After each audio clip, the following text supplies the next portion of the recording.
Ahoy shipmates, Amy from Cruise Craze Fam, and today I'm coming at you with a controversial one.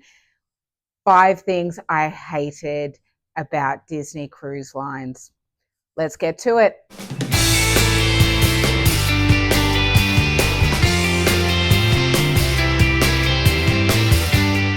All right, so before I start this video, I just want to put a bit of a disclaimer in that these 5 things we hated about Disney, this is our personal opinion from our experience.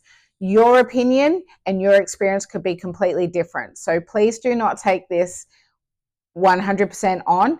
This is just us speaking from our experience. So please go on there, form your own decisions, go in there with an open mind. It is a magical experience, so make sure you go and enjoy it. Don't take everything I say too seriously, but these are our opinions based off our experience on our one cruise on the Disney Wonder in January 2024. So the first one is something you've probably already heard from so many people, is the price. Disney is just too expensive. So you are paying the Disney tax, unfortunately. So Disney is about 2 to 3 times the cost of other family cruise lines. So a good example is we travel with Carnival a lot. So last year, this was a great deal though, so it's probably not the best comparison, but we did a 12-day cruise on Carnival in a balcony cabin for $3,000. That was a great deal. You're probably looking realistically more at about $5,000 to $6,000 for that cruise, but that was an amazing cruise. 12 days, all 4 of us. Now, for a balcony cabin for 4 days on Disney, it cost us $6,500, not including gratuity. So you add that on, that's about $7,000. So that's twice the price for a third of the days. So it doesn't really make sense for us financially to travel or to cruise with Disney. Obviously, if you're shopping in the gift shop, everything in there you do expect you're going to pay a little bit more. It is Disney theme, and everyone knows that Disney is not necessarily the cheapest anything. So if you're buying from the gift shops, then you are going to be paying that Disney tax. Popcorn. On the first day, we got this thing here. So it's only available on embarkation day, and there's only a certain number of them. I can't remember exactly how much Peter paid, but it was $30-something for that, and that's US dollars. So in Australian dollars, you know, it's a lot more. It's probably more like close to $50 for something that holds popcorn. So with that though, we did have the ability to get $2 refills. If we were to buy individual popcorns, it was $11 US a pop. So even the popcorn is so expensive on Disney. So Bibbidi Bobbidi Boutique was an incredible experience. Alira loved it. She got to dress up like a princess. The packages start from $99 US. Alira got the castle package, which included obviously the makeover and stuff, but that one was $199 US. But she did get to pick a dress as well. The Royal High Tea is another experience you can do, which I've been told it's amazing. We didn't get a spot for it, and honestly we weren't sure whether we wanted to do it or not because it was expensive anyway. So the Royal Court High Tea is $250 per child aged 3 to 12, or $79 per adult, and an adult must accompany a child to the royal tea. Okay, so the second thing I didn't like about the Disney cruise is the crowds and the queues. Absolutely everywhere there was just crowds and queues. It started honestly from the moment you get on, and that's understandable. Embarkation day on any ship is craziness with everyone trying to find their way around. Part of it will get me to my next pet peeve, so I'll skip that part. Then you've got obviously your sailor wave, which was a lot of fun, and we were lucky we got a good spot.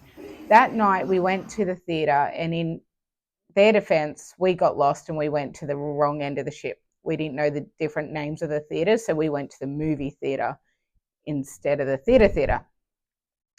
So we went the wrong way, so we were probably about 2 minutes late for the show. By the time we got there was absolutely no seats. So they told us that we could stand in the aisle along the side. So we had to kind of stand along the wall. And Alira, she kind of sat on the steps, but she kept moving around because she didn't have a proper seat to sit in. So that was kind of our fault. So the next time we went to the theatre, we're like, we'll get there a half hour early and we'll make sure we get a good seat. Got there a half hour early, we're still seated at the back. So the next time, Peter said, all right, I'll get there 45 minutes early so that we can get a good seat. So he got there 45 minutes early. They opened up the other side first, so we were still almost towards the back. We're probably midway. All the character meet and greets, expect a 1 hour wait. No joke, you would be there for minimum, maybe really, really, really lucky, which we didn't have one this quick, maybe 30 minutes. For us, it was kind of between 45 minutes and an hour. And people were getting there an hour early to be first in the queue for the next character as well. So the lines were just insane. So it felt like we spent so much of our trip just sitting and waiting or standing in line surrounded with other people. And the funny thing is, this cruise, more than any of the 9 cruises that I've done post-pandemic, this cruise, there was a big COVID outbreak throughout the ship. One of my friends actually got quite sick from it. We didn't get it, luckily, but there was a lot of people who did come away with COVID. And I would say that that is because we spent so much time packed in lines and queues and stuff. Even the deck shows that they had, they did get really crazy. Everyone wants a good spot and everyone wants a good view, which is understandable. But when you've got the entire ship up on deck to watch one show, it is impossible. And I did have one bad experience where we went up for the pirate show and we couldn't see anything. The main stuff was happening on the Lido deck, deck 9. We were up on deck 10. Where we were, we just couldn't see anything. And I could see a gap in front of me. And I said to, it was like all adults along the rail. And I said to them, like I was looking at this gap and I said to them, excuse me, do you mind if my daughter stands there? And the girl just turns and looks at me and goes, well, there's not really any space, and then turns away. So I felt like it was massive crowds and children weren't necessarily prioritized. At the Sailor Wave, they did have a sectioned off part for children stand so that they could see. But at these deck parties, I just felt it was each person for their own. And unless you got there 45 minutes to an hour early, you weren't going to see anything. Okay, so my next one would be the muster. Now, muster is, if you don't know, it is a requirement by marine law. So the ship cannot set sail unless you have done the muster. So the muster is where they will get you to go to your muster station or the place you will meet in the case of an emergency or an abandoned ship. So they'll tell you where you need to go. So you go to that muster station and then they show you how to put on a life jacket and all that kind of stuff. So they've done it the same way for many, many years, where they just put you all in your muster station, you stand around, they show you how to put on a life jacket. Since COVID, they did away with it. And the way it works now is so much better. So all the other cruise lines, you will watch a video and you will go to your muster station. They will check you off to say that you have been there. They will show you how to put on a life jacket, and then you're free to go off and enjoy the rest of your cruise. Disney went back to the old muster, which it makes zero sense to me that Disney, out of all of the cruise lines, would go back to this. Because what this meant, at a certain time, I think it was like 3:30 or 4, I can't remember exactly, we had to, everything shut down, we had to go to the muster station. They had us standing up on, for us, it was up on deck, and they had each family standing tallest to shortest.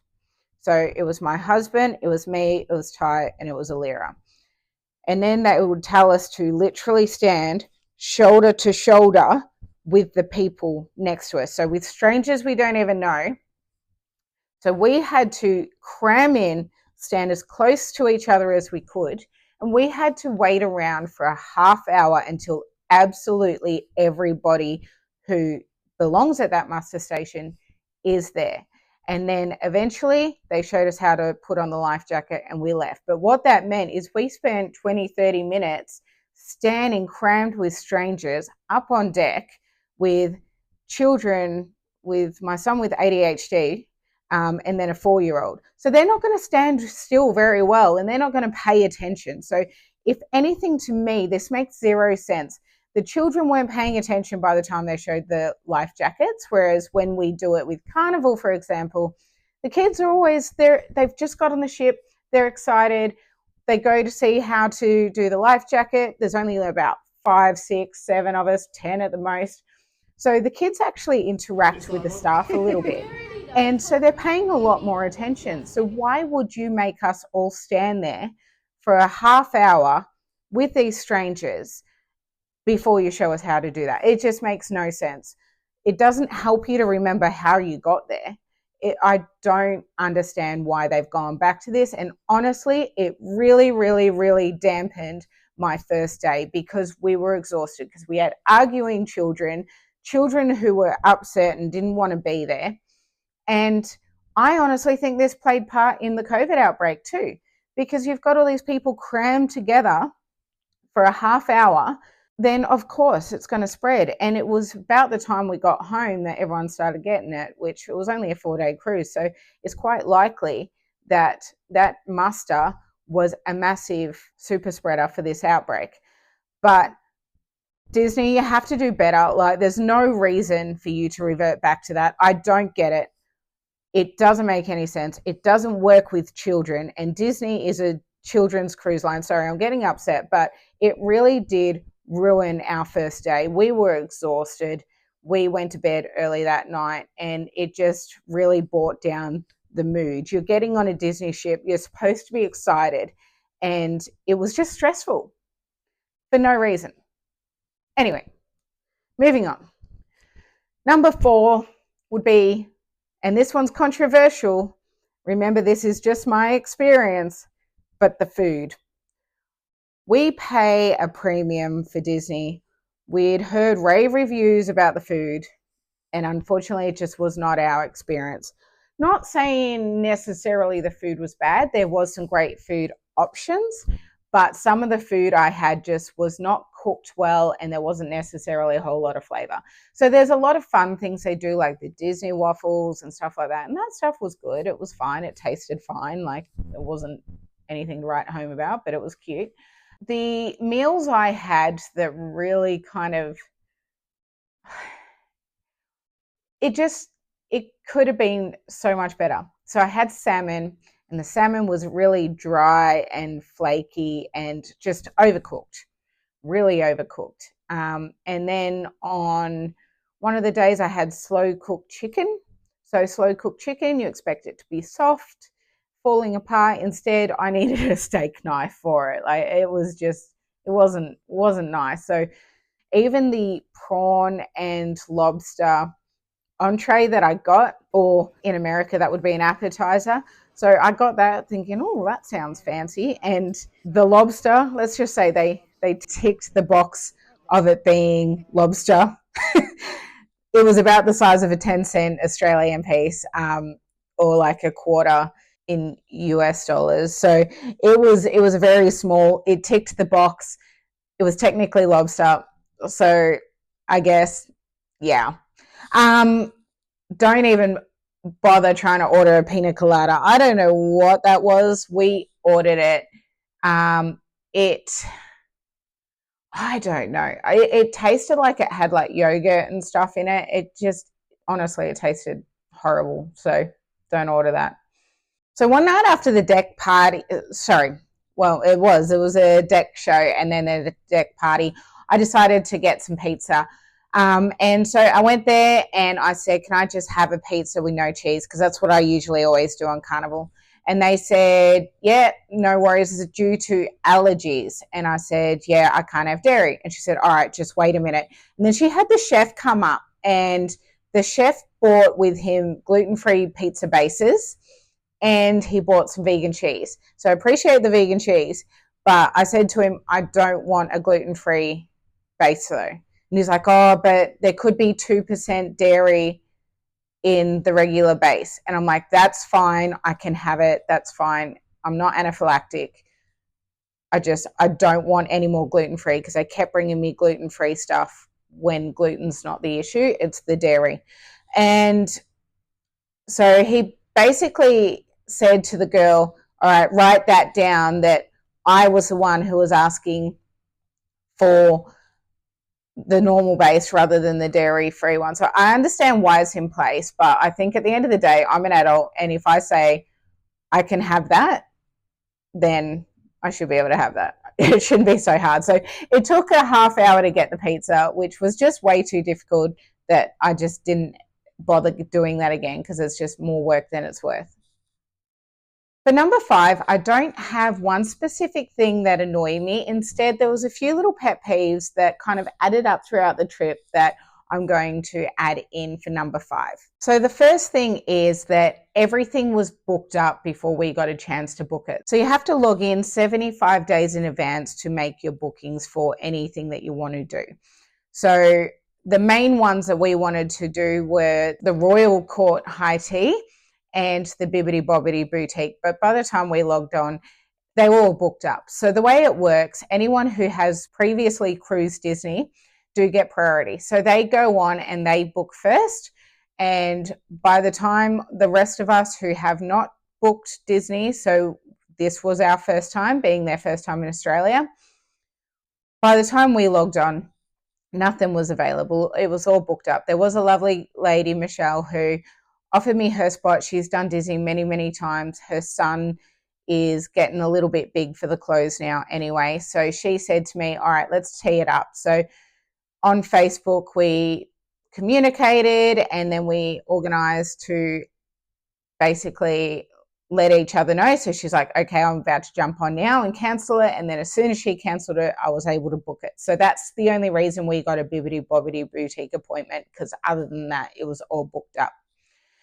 Another thing we didn't like was the Edge. So the Edge is a kids club for children aged 11 to 14 now. It used to be 13, 14, but they've recently changed it to 11-year-olds need to go to that one. So they cannot go to the Oceaneers Club or the Oceaneers Lab, which previously was 3 through 12. They have them in separate areas doing different activities.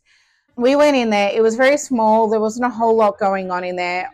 Ty didn't like it, and he was messaging us from the kids club saying that there was teenagers in there, and I think they were just being rowdy, obnoxious teenagers, and he was feeling quite intimidated. Ty had only just turned 11, 10 days before this cruise. So we just missed that cutoff. So he was one of the youngest ones in there by far, and he just felt extremely uncomfortable, and there wasn't a whole lot of activities for him to do. So he did get really upset that when we saw the Oceaneers Club and the Oceaneers Lab, he got really upset that he couldn't go to those clubs. But what we did find out from that same lady who gave me the Bibbidi Bobbidi Boutique, when we came across her, explained to her that he was upset he couldn't go to that one. She said to me that there are times that, open times, that the families can go into the Oceaneers Club and the Oceaneers Lab. So from that point on, we kept an eye out and we prioritized that at those times. And so us as a family could go into the Oceaneers Club or the Oceaneers Lab, and then Ty would have a good chance to play in the beautiful Oceaneers Club and Oceaneers Lab, rather than in the Edge Kids Club that he didn't like. So the breakfast at Triton's, I thought it was 7:30 till 9. Some other people said it was 8 till 9:30, but I think it was 7:30 till 9. I could be wrong. And then in the buffet, it goes from about 7 a.m. till about 10:30 a.m. So you can do longer hours in the buffet, but for us, we like to do a sit-down meal, and we found that those hours didn't really work well. When you've got the children up at the deck shows up and that start at 10:30, so they're getting to bed at like 11:30 or midnight.